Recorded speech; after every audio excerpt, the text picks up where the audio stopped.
Hello and welcome. We are on the Revival Road with Evangelist Chance Walters. If you're new to the podcast, each week we will upload a new message taken from one of our ministry opportunities from all over the world. Our prayer is that the Word of God would challenge you and change you, conforming you into the image of our Lord and Savior, Jesus Christ. For more information, to give or to send in prayer requests, go to our website at www.chancewalters.org. And now, here is Evangelist Chance Walters. We hope you enjoy the program.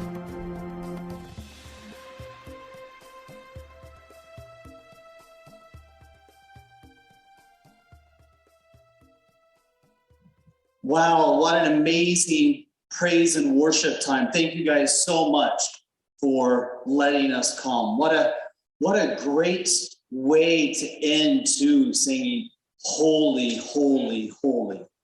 You know, I'm going to be sharing some things tonight that might not jive up completely with your theology.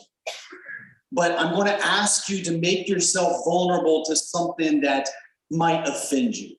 Sometimes the word is a double-edged sword, and we're always thinking of it cutting one way, but we need to be vulnerable for it to cut this way as well, to slice through our beliefs that might not actually be directly from the Bible. I remember somebody telling me that first time, Pastor, you read from the word about the angels singing holy, holy, holy. We ended by singing holy, holy, holy. Can you imagine this idea of angels 24/7 doing nothing more than singing holy, holy, holy? And the first time I heard that, I thought, that sounds horrible. That sounds like the most boring existence I could ever think of. But then I heard a pastor say it this way. What if there's these new ideas that come from God for eternity? You know, oftentimes we think of when we die and we go to heaven, we'll know it all. That's kind of what's sold to us oftentimes. But what if God is too big to know everything? What if we, even in heaven, we spend an eternity learning about him? Have you ever come across an idea, a concept that you believe that God gave you? And when you learn it, it's so exciting, you get excited. You can't even put that excitement into words. What if the angels are like that? If the angels have this new revelation from God, and the only thing that they can actually say, the only thing that they're able to utter out of their mouth in that time of revelation is holy. And they just can do nothing more than to go down. And on their way back up, a new revelation about God hits them again. And they can do nothing more than say, holy. And when they come back up again, that revelation is coming through them again. And they just continue going from revelation to revelation to revelation. That's kind of been my journey in China. I don't know if you guys can tell by looking at me, but I'm not Chinese. I've been living in China, working in China, and serving the Chinese Underground House Church for the last 20 some odd years. And I come to you today to share about what is taking place in the underground church, not just in China, but in Asia, the Middle East, and Africa. And we have an amazing testimony for you guys tonight from a good friend of ours from Sudan. And for the last 20 some odd years that I've been serving and working in China, I haven't been leading and guiding anything. I've just been happy to tag along to what God is doing in the revivals inside of China. So for tonight, as I come here and I stand before you and I share some of the things I'm sharing, please understand these are not concepts or ideas that I had and I've implemented in any way inside of China. Instead, I come to you as an observer to share things that are taking place with the Underground House Church inside of China. If you guys are not aware of it, allow me to be the messenger to break the news for you tonight. China's having the world's largest revival.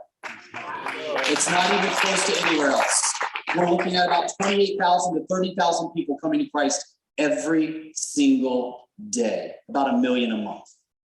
Right now, we are seeing the world's largest revival, and out of that revival is a vision that they call Back to Jerusalem. The vision of back to Jerusalem is not the idea of leaving from China and flying to Jerusalem and selling Chinese-made knickknacks in the old city of Jerusalem, but instead, it is the vision to complete the Great Commission. How many people here would like to see the return of Jesus Christ? I mean, we were talking about it a little bit during praise and worship, this idea of Jesus returning. Do you know Jesus told us exactly when he would return again? He made it very simple. The disciples asked him a very simple message in Matthew chapter 24. They said, when will all of these things come to pass? When will the end come? And Jesus said very clearly, Matthew chapter 24, verse 14, this gospel of the kingdom will be preached to all the nations, all the ethnos groups, and then the end will come. Well, how are we doing? It's been 2,000 years since the resurrection of Jesus Christ. How long has it been? It's been about 2,000 years. And how have we been doing? Right now, we can see the areas that are unreached in the world today are between China and Jerusalem. 2/3 of the world's population, just to kind of give you an idea of that area, 2 out of every 3 people that are born in the world today are born between China and Jerusalem. They're not born in North Carolina. They're not born in America. They're born in the area between China and Jerusalem. 2 out of every 3 people. 9 out of every 10 people in the world today that have never heard the good news of Jesus Christ also live in the area between China and Jerusalem. So we have this window. We know exactly where the unreached people groups are. We know exactly where they live. Are we targeting them? Are we taking the gospel to that area that has not yet heard the good news, to complete the Great Commission, to usher in the return of Jesus Christ? If we say we really want to see the return of Jesus Christ, do you think it not be our top priority to complete the Great Commission, to take the good news to all of the nations, all of the ethnos groups? What is our focus? Well, if we look at the U.S. statistics, these are a little older, but they still apply to today. If we look at the amount of focus that we put on the area between China and Jerusalem to complete the Great Commission, we can see out of every $100 US given to missions, not given to the church, given specifically for missions, out of every $100, only 2 pennies goes to reach the unreached people groups. And only 1 penny goes to the area between China and Jerusalem. To put that in perspective, that amount is about the same as Americans spend on Halloween costumes for their dogs. That's how much we focus on completing the Great Commission. But I got good news. The news is that God is raising up people in those closed nations to continue preaching the good news and completing the Great Commission. Only 100 years ago, we had more than 90% of the world's Christian body living in America, North and South, and in Western Europe. 100 years ago is not that long ago. Today, 100 years later, we now see that more than 60% of the world's Christian body now live in Asia and Africa. That's a complete shift, a complete change. God is raising up a new generation of warriors and sending them into the most closed nations. And I got good news for you. It might sound like bad news, but I promise you, it's good news.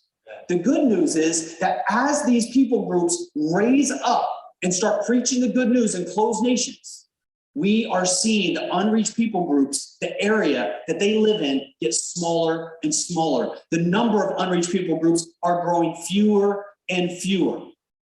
And as that number gets to be fewer, we see that the enemy becomes more desperate, more anxious. And the more anxious he becomes, the more violent he becomes. The more violent he becomes, the more persecution the church experiences. The more persecution the church experiences, the more revivals that we see. The more revivals that we see, the more we see an outpouring of completing the Great Commission. And the closer we get to the return of Jesus Christ. Now, working together with the Chinese for the last 20 some odd years has been an amazing experience in the way that as the Chinese church grows, we see the Chinese going from nation to nation, village to village, person to person, preaching the good news of Jesus Christ. So even though I've been living in China, I spend much of my time in 8 other countries in Asia, the Middle East, and Africa. And one of the things that we are seeing that I would like to just share with you guys a little bit before our good friend comes up and shares her testimony is as the Chinese go into these other nations, what we are seeing is the key element of freedom being brought. Now, one of the things that you guys might not notice because you live in a country that we often call free.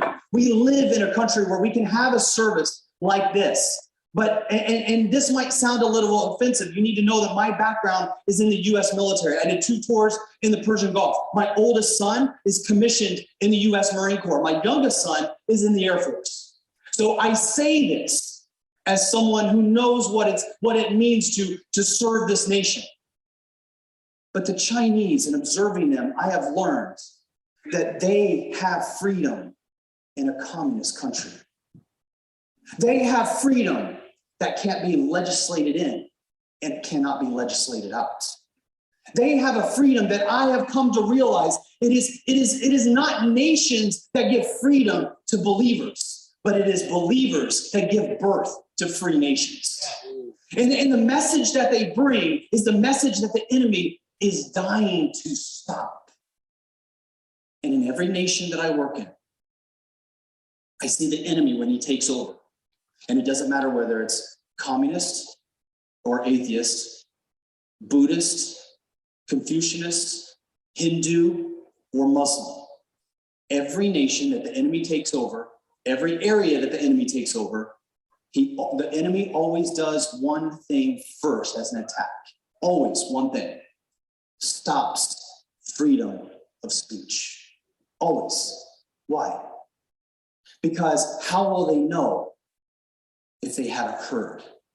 And how will they hear if no one is sent? You see, I often ask myself, why is it that Jesus came 2,000 years ago? If this message of his was so special, why didn't he write a book? Why didn't he at least write a manual of some sort that we could read directly? If the message was so special, why be born 2,000 years ago? Why not be born today? Jesus could have had a Facebook page. He could have had his own YouTube channel. He could have got the message out to a lot more people, a lot quicker, a lot more efficient than 2,000 years ago. I have learned from the Chinese that the message of Jesus Christ is shared from heart to heart. Jesus did write a book.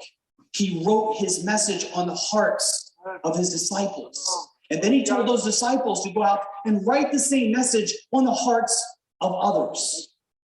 And to keep that message from going out, that message that gives life, that message that gives freedom.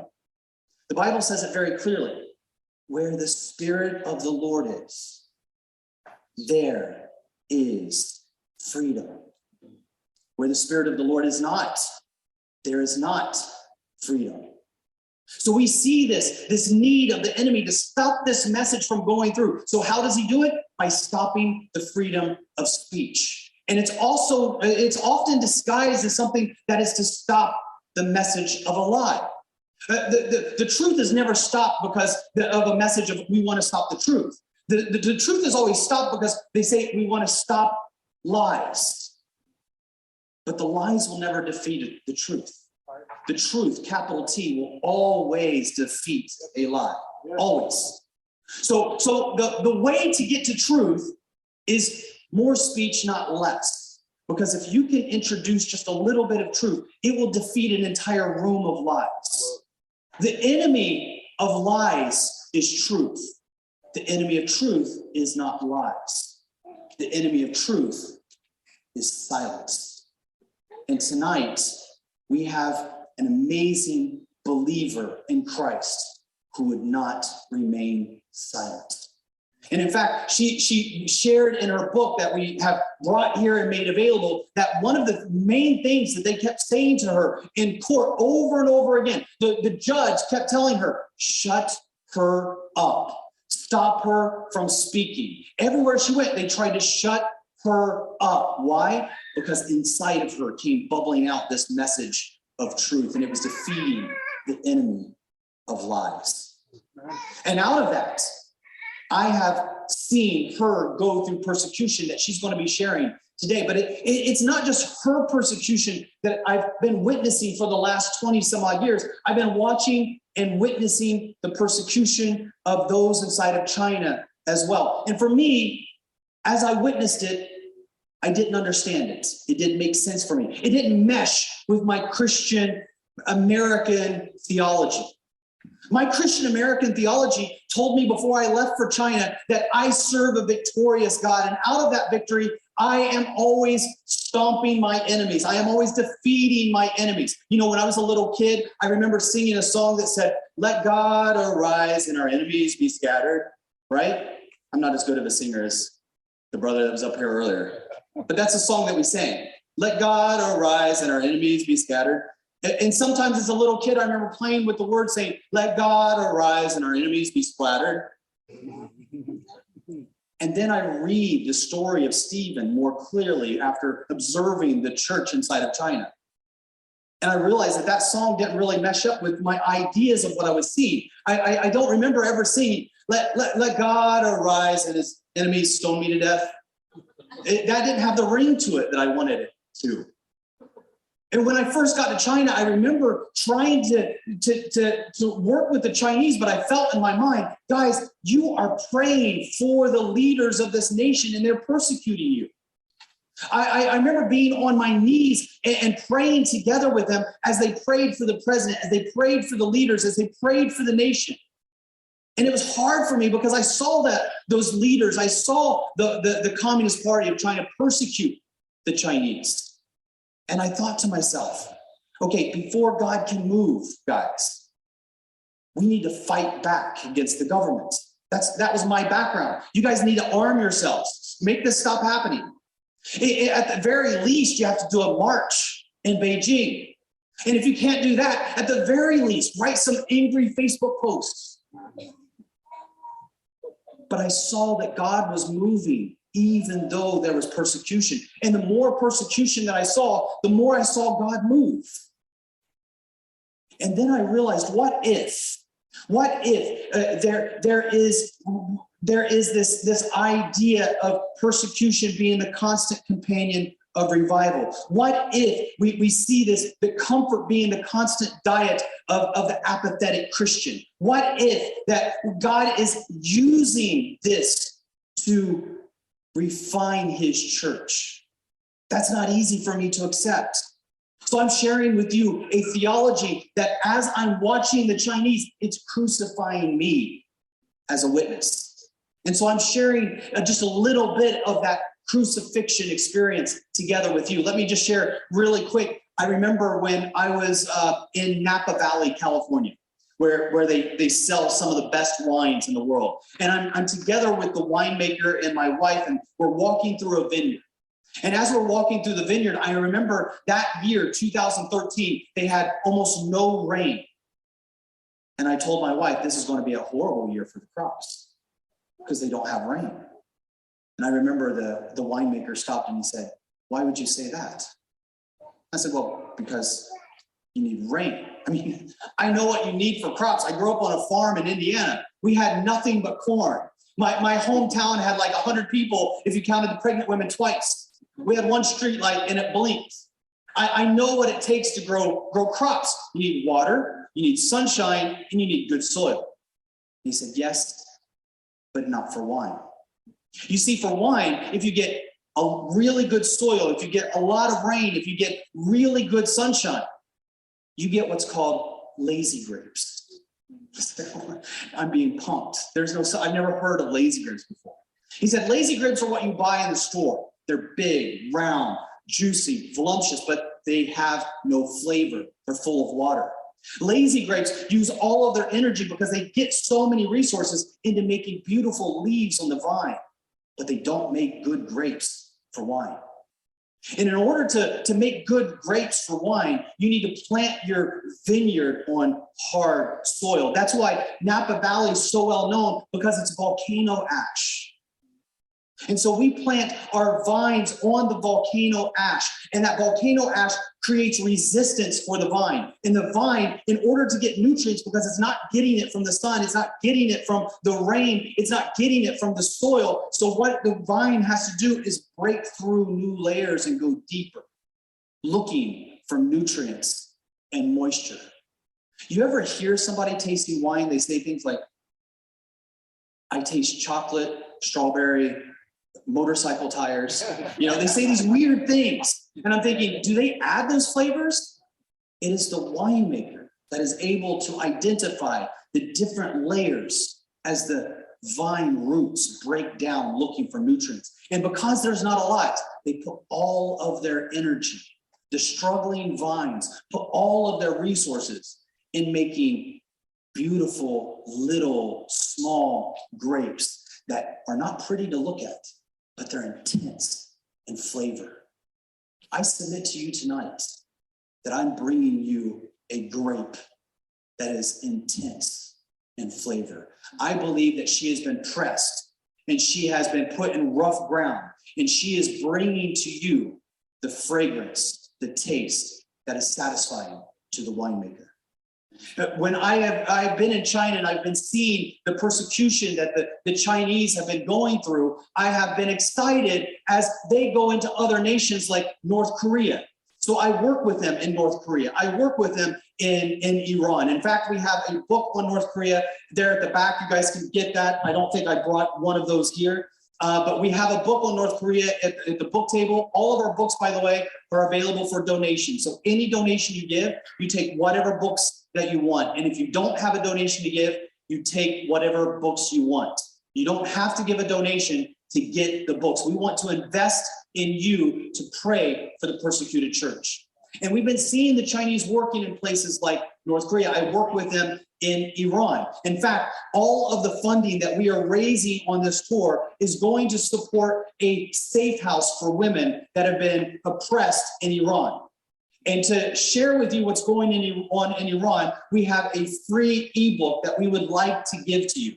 I don't know if we have the JPEG, the clip. If we could put that up, there should be a photo of a number that we give out the free ebook. Do we have that here? Yes, right there. So if you guys pull out your phone and you send a text message to this number, and just put your email address, we will send to you the free ebook on Iran. It's called Jesus in Iran. That will share with you what is happening with the underground house church in Iran that we are working together with. And all of the funding that we raise on this tour will go for the safe house, the women that we are working together with. That is an exciting thing that we see the Chinese moving into these areas because they know what it's like to be persecuted. As they leave from China, as the missionaries go out into places like Vietnam and Myanmar and Pakistan and Afghanistan and Iran, they are taking the message of Jesus Christ that gave them freedom, even though they're coming from a communist nation. I can tell you just one little quick story about how amazing it is to work with the Chinese. When ISIS first invaded into Iraq, I traveled together with a good friend of mine, a pastor friend of mine from China, who has a little small church in China of only about 4 million believers. And the two of us traveled to Iraq and we went up to the area where ISIS was hitting the hardest. And we spent about a week or so delivering aid, preparing the way for other Chinese missionaries to come and join us. And so we'd spent one day handing out blankets and food. And in the evening, we decided, the two of us, let's take a hike up to the top of the mountain that's that's giving the shadow for this village that we're in. So in the evening, we took a hike up to the top of this mountain. And I remember as the sun began to set, we're at the top of this mountain, and we could see the lights from Mosul light up. And that was where ISIS had made their new headquarters. And I remember him saying to me, I love the fact that we are delivering aid to those that need it. I love the fact that we're giving out food and helping those that have been impacted by ISIS. But Eugene, what are we doing to bring the gospel to ISIS? Bring the gospel to ISIS. I was a scout sniper in the Marine Corps. I had a top 10 list of the things that I would love to deliver to ISIS. The gospel was not among them. But as he began to talk, it transformed the way that I was thinking. That what if in Mosul right now, there is an ISIS warrior that is like the Apostle Paul, that is persecuting Christians and yet to have his Damascus experience? What if instead of bringing a message of death, we can bring them the message of life? What if this zeal that they have for lies and death and damnation can be transformed into the zeal for Christ and sacrifice for him? What if, as a church, we, instead of sending soldiers, the church begins to rise up and send missionaries? What if instead of sending bombs, we send Bibles? What if an area can't be forced to change from the outside in, but instead is transformed by the power of God from the inside out? What if we as believers begin to go on the offense and start to invade the enemy's territory? What if we as Christians stop fearing the enemy sending his warriors into our area, so we build walls to keep the good people safe and the bad people out, but we begin to send warriors of the living God in to invade the enemy's territory and make the enemy begin to build up walls to try to keep us out? What if for once in our life we go on the offense with the good news of Jesus Christ to bring in the truth, to tear down lies? It sounded good, but how are we going to do it? God took us on this weird journey. My brother mentioned Brother Yun about reading the book, The Heavenly Man, this Chinese evangelist that I've been working with since the 90s. And I remember that God called us to go on this tour together with this Chinese evangelist in the US. But we didn't go to mega churches. We went to the Amish. The Amish, it didn't make any sense to take this message about what God was doing in Iraq with ISIS. And so I remember going to these Amish communities and for the first time in my life, seeing traffic jams with horse and buggies. Belinda, who's there in the back, I remember we were watching the Amish come in and some of them had their mustaches shaved and then their beards hanging down. And so this part was bare. And then the others would just have full beards. And so one of the Amish guys, we stopped and we asked, why do some people shave and some people don't? And he told us the reason why is because some of us are married to wives that don't like kissing us with our beards. So Belinda and I did an unofficial survey to find out who had the most children in the Amish communities, those with full beards or those with only partial beards. I don't remember, but I think that those with partial beards won with the biggest families. Anyway, as we're sitting there, I remember the Amish began to come out and say, hey, we want to join the Chinese on the mission field and preach the gospel to ISIS. I'm being punked. This can't be real. Guys, you have to have a passport. You're going to have to get on a plane. There's no Oregon Trail from the US to Iraq. You can't take horse and buggy. But they said, we can do this for the gospel. And we saw teams of Amish get on planes and fly to Iraq and serve together with the Chinese. And I'm sitting there and I'm watching this and I'm reminded from the message, brother, that you were sharing about all of these people from different tribes and different nations being together. And I'm watching the Amish and the Chinese serving in Iraq. I'm like, only God could put this together. And then I realized that the village that we're serving in has no running water. It has no electricity. Hello, the Amish were made for that. Then I start looking at the Amish. They're wearing all black. They got these long black beards. They look like the Taliban. They fit right in.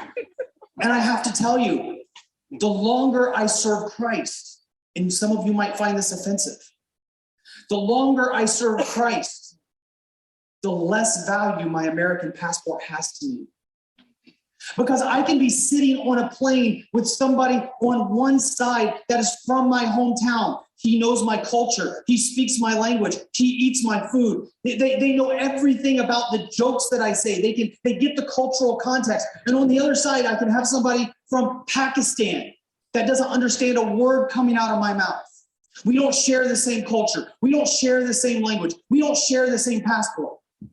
But if the person from my hometown doesn't serve Christ, and the person from Pakistan does, I share more in common with that individual sitting beside me, because I have a kingdom culture that is transforming both of us, that completely transforms the way I think. And now I am different than those from my hometown.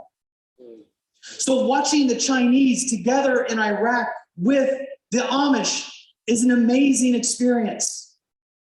And then we decide, let's start flying Bibles into ISIS territory.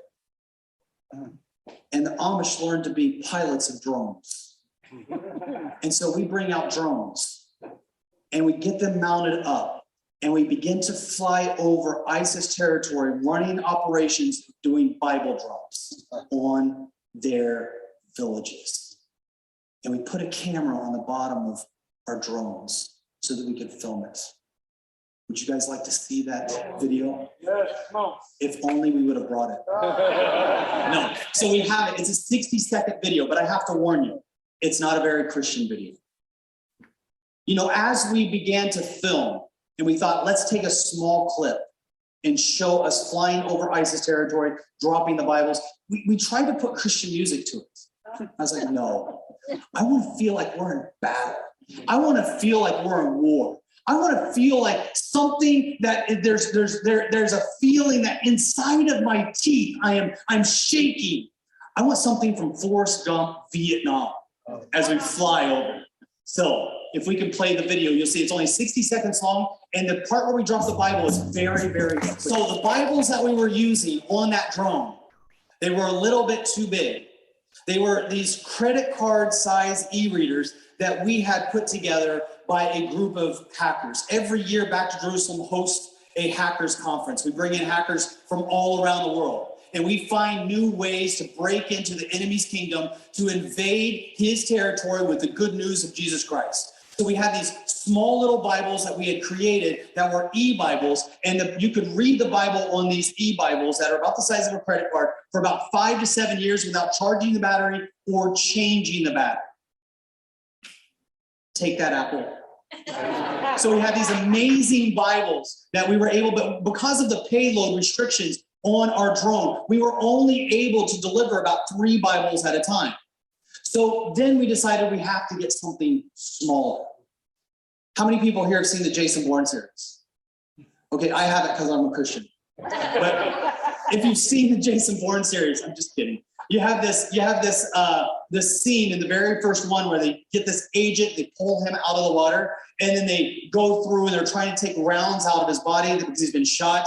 And in his body, they find this little small device. It's about the size of a pill. It's this little small device about that size. When I first saw that, I thought, what if we can use something like that? Because this little small device that they pull out of his body, they push a button and a projection is up on the wall with a bank account. I thought, what if we could use something like that to read the Bible from, to project the Bible onto the wall? So I went to our hackers and we began to go to work. And we created this little device that is the size of a pill, but it doesn't do a projection onto the wall. Instead, you hold it in your hand and it illuminates the air in front of your face. So we call this our pill-size hologram Bible. It's the only one of its kind in the world. This little Bible here has all of the books of the Bible from Genesis to Revelation. All you do is hold it in your hand and you can read the entire Bible. The battery lasts for about 1.5 years of active reading. And in fact, if you guys would like to see it, I can show this to you after the service. This is amazing. This is the amazing thing about working together with the Chinese, going into closed countries. We're seeing God open up things that have never been opened up before. In fact, our hackers, we're a small group team, but we have seen amazing things take place. In fact, if you guys want to connect with other missionaries from around the world, we saw a couple years ago that there was an attack on free speech on social media platforms. So I thought, guys, I know that it's kind of crazy, but what if we were able to create like a Twitter type of platform for Christians around the world to communicate on, a platform that ensures freedom of speech. Within a few days, we actually had something up and running. It's called dingdash.com. You can go onto dingdash.com. There's nothing on there that says anything about being Christian, but dingdash.com is basically Twitter for people that believe in free speech around the world. We just set up our own servers to host this dingdash.com. They're the ones that also came up with this small hologram Bible that we are using to get the gospel into closed countries. The amazing thing.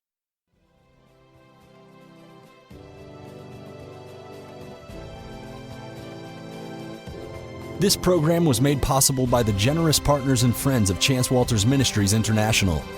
Until next time, we are on the Revival Road.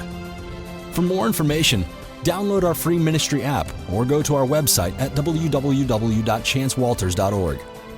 Indeed, the best is yet to come.